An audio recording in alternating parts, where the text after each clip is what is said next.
The last 24 hours have seen a horrific collapse in public order, a disregard for human rights, scenes of violence towards innocent people, and rule by a mob of out-of-control leaders drunk on power. Afghanistan? No. Australia. Australia's Prime Minister, Scott Morrison, leader of the Liberal Party, how ironic, continues to pursue a ruinous zero-COVID strategy with a lockdown inflicted on the people of the capital, Canberra, after just one case. Now, cases have never been high in Australia, and yet they've had on and off lockdowns for a year and a half, economically and, of course, socially ruinous. So yesterday, thousands took to the streets to protest as armed cops wrestled previously law-abiding citizens to the ground and even used pepper spray, and it's being reported rubber bullets on members of the public. Australia, folks, in 2021. The Australian authorities have said that protesting is simply not allowed. Now, you'll have to forgive me.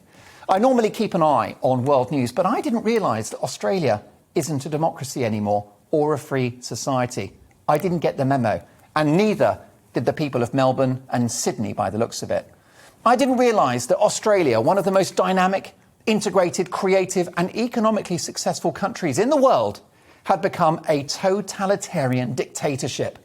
Meanwhile, things go from bad to worse in New Zealand, with one of their main police forces sending a very strange tweet. Take a look at this. Right, this is from New Zealand cops. Who wants to play a game? Go home, stay home. You're it. Seriously, folks, George Orwell is spinning in his grave.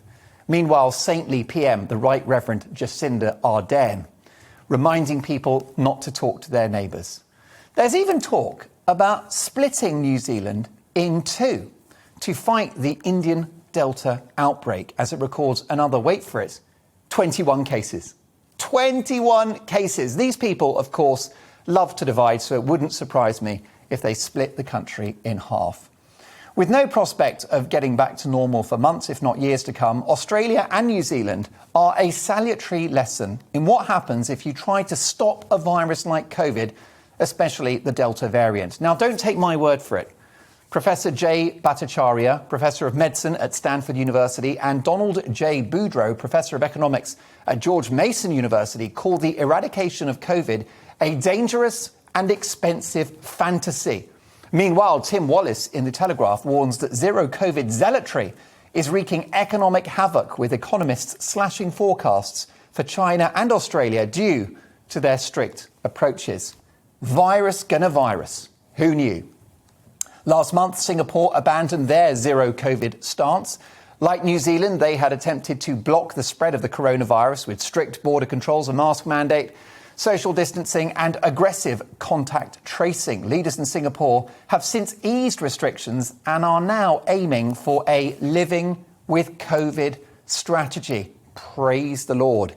They have concluded that the disease will not be eradicated as new variants continue to emerge. Well, no sugar Sherlock.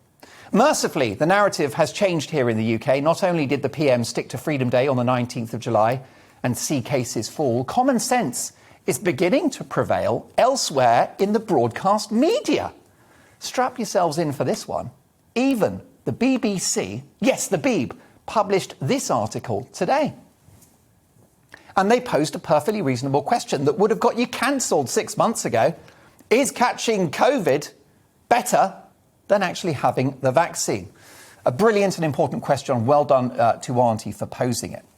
So whilst the vaccine is clearly effective against severe illness and hospitalisation, it has seemingly had little impact on transmission, which means the idea of COVID passports is dead on arrival.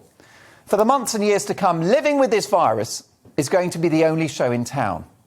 Zero COVID leads to zero economy, zero society, zero freedom and zero democracy. If Australia continued to pursue this ruinous, cruel and scientifically debatable strategy of endless lockdowns, this famous home of the boomerang will never come back.